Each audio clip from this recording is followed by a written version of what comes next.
Recently was a kind of a special occasion, and so what I wanted to do for that was watch one of my favorite movies. So I figured since I just watched it recently, I might as well give my review for it. And today I'm going to be talking about one of my favorite movies, my favorite superhero movie, and my favorite Batman movie, and that is, of course, The Dark Knight Rises. It's going to be very odd to hear someone say that their favorite Batman movie of the Nolan Batmans is The Dark Knight Rises, because everyone turns to The Dark Knight as just this cinematic masterpiece. But I do prefer The Dark Knight Rises, and it's purely on just pure bias, really. There's loads of things that I just love about this movie. This movie appeals to me in so many ways. It's almost like the movie's pandering to me, honestly. Like all the little things that the movie has to do for me to like it does. It really seems like someone made this movie for me to like it. Because all the small little things that I like to see in a movie, they're all in this. And I liked this movie, day one since I first saw it. I was looking forward to it. Batman Begins and The Dark Knight were both good Batman movies, and I was very excited about this. I saw this in theaters probably as soon as I could, and then I honestly went back the next day to see it again. That's how much I liked it, and it's like the only time I've ever gone back the next day to see a movie. I've seen a couple movies multiple times in theaters. I've seen various Star Wars movies a couple times in theaters. Maybe some Hobbit movies, possibly. I don't know. But especially nowadays, I don't go back to see movies more than once. Rarely more than twice. I think I saw this movie maybe 3 or 4 times in theaters. That's how much I liked this movie. Now, I'll go into a little bit of detail of just why I like this movie so much. It's got an incredible cast, but that's true for all. That's true for all of the Christopher Nolan Batman movies because it's the same cast. But the additions that this movie made were really good. Obviously Tom Hardy, Anne Hathaway, Joseph Gordon-Levitt. But like I said, still it's a phenomenal cast, so that works. And then I guess I might as well just get into the random specifics of things that I really like to see in movies. Like one, it's got a nuke in it. Anytime there's a nuke in a movie, I like that. I don't know why. I like seeing nuclear bombs in movies.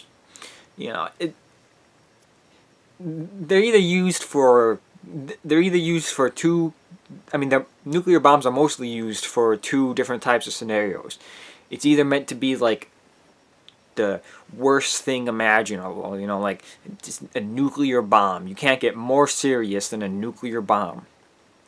Or it's used as like the last ditch effort.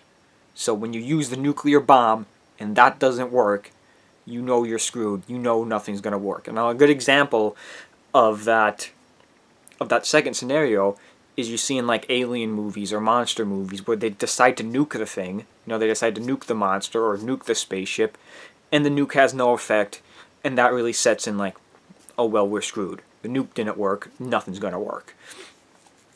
So I always love seeing nukes in movies, and Dark Knight Rises does nukes.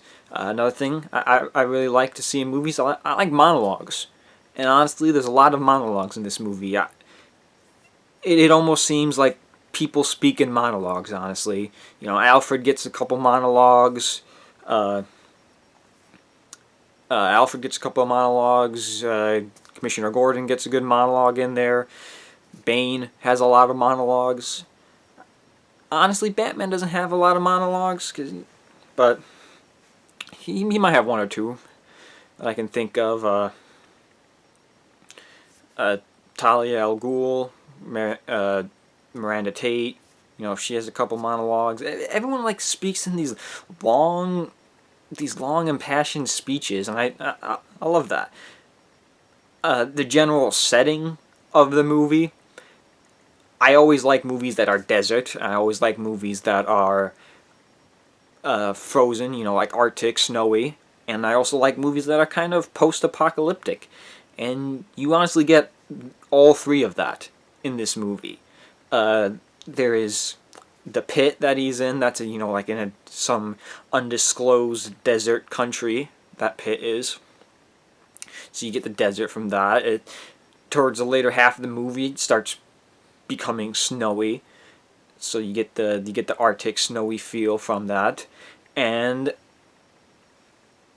also when it's snowy, it's kind of post-apocalyptic because this is kind of like it's kind of Nolan's little take on No Man's Land. So this is kind of like a post-apocalyptic Gotham. The streets are completely empty. The buildings have been abandoned and torn apart, and you know, bridges and highways are destroyed. So like it somehow manages to just combine all three of those visuals that I like to see in movies. Other small things. It's got somehow in a Batman movie, it has one huge giant group of people charging at the other group of huge giant people, which you don't see in like a modern day superhero police movie or whatever. It's something that you're more likely to see in like a fantasy or a war movie, you know, like Lord of the Rings, or two large groups of people charging at each other. That's something I like to see a lot in a movie, and you get that. You get a huge large group of criminals and mercenaries charging at a huge large group of cops. That's awesome.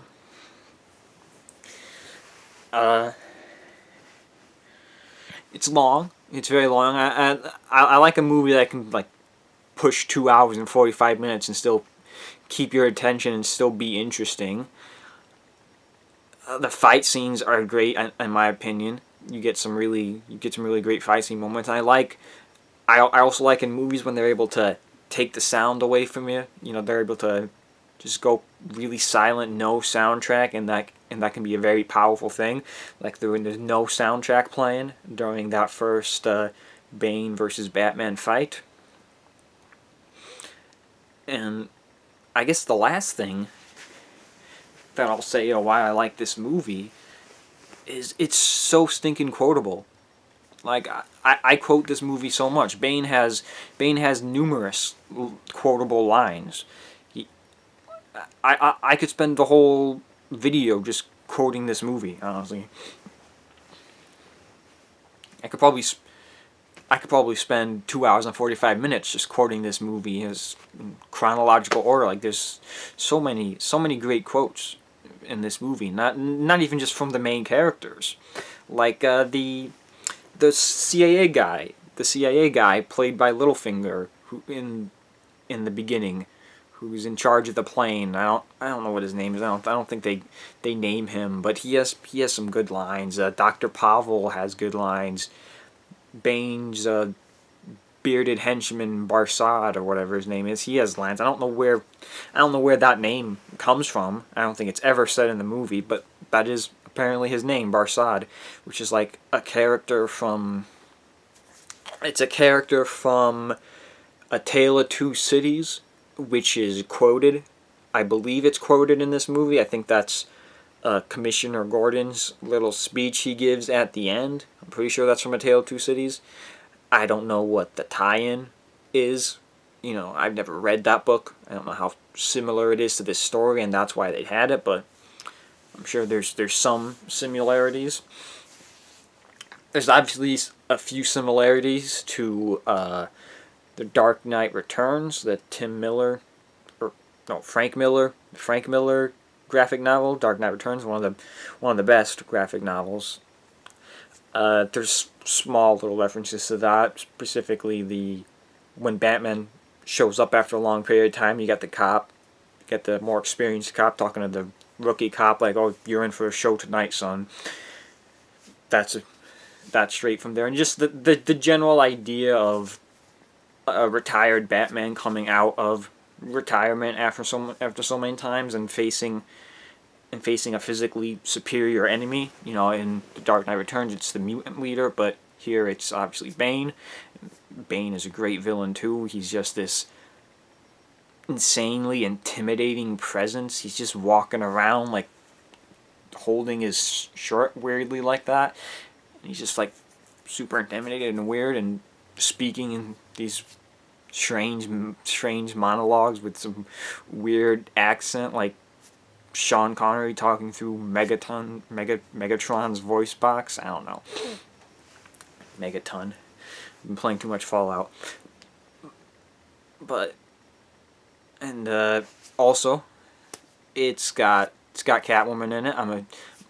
I really over the years I've really liked the relationship between Batman and Catwoman going back from the animated series. But you know, because Bruce Wayne and Batman, they've never really had that like solid love interest.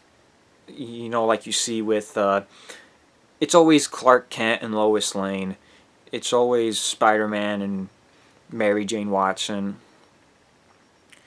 But Batman's always had a couple big love interests. You know, 3 or 4. Talia al Ghul being a big one. You know, he has a kid with her. And of course, Selina Kyle being another big one. I think they get married a couple times. I think they're currently married in canon, like in the new DC. I don't think it's DC 52 or whatever, or New 52 or something like that. I think they've stopped that and gone on to something new. But I think that is a recent storyline of Batman marrying Selina Kyle, and I don't know. But I've always been a fan of that relationship. I think I think they've always worked out interesting to me, and especially going back to the animated series. Like I said, I was always fascinated by it. It was some like weird 4-person love triangle between 2 people, because neither knew that they all kind of liked each other, but neither one of them knew that the other person was the secret identity. So it was like completely complicated, and you know, could be easily fixed and solved if they weren't just such deeply flawed people to begin with. But and plus, Christian Bale is still my favorite live-action movie version of Batman. I prefer him to Ben Affleck and Michael Keaton. I say live-action movie Batman because my favorite live-action Batman is now, I would now have to say, is the David Mazouz, who plays the young Bruce Wayne on Gotham. He's definitely my favorite live-action version of Batman. And then you got what's his name, Kevin Conroy, who does the voice of Batman in my overall favorite version of Batman, which would be Batman the Animated Series.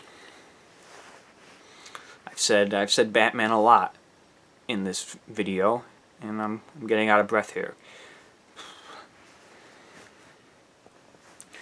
I don't know. I look back at this movie, and it's a little bittersweet, I suppose, because I like this movie a lot, and I was glad it was able to end, and it was able to end on his terms. But the DCEU has just really fallen flat, and they have not been able to recover without Christopher Nolan. And I just wish there was some way that we could have kept getting Batman stories within Christopher Nolan's world. I think it's a little disappointing. We never got something with Joseph Gordon-Levitt's character. I would have liked to see some with him.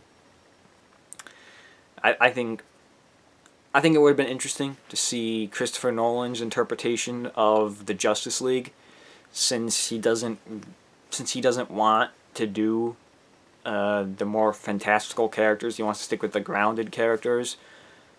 So I think that could be interesting, like trying to do a Justice League with maybe like you could have Batman, you could have Green Arrow, you could I don't know who else you could have, because I don't know a lot of DC characters, to be honest. I know Batman and some of the big ones who appear in Justice League and movies and TV shows that I've seen, but I'm sure there's some form of like street level Justice League you could do with normal average normal average heroes that could team up and fight, like Batman and Green Arrow. Those are just the two big ones, but also Green Arrow just kind of seems like Batman with a bow and arrow.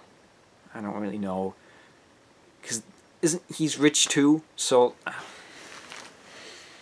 maybe his parents are dead. I don't remember much from the one season of the CW show I watched. I stopped watching after that one season, and it's on like season 7.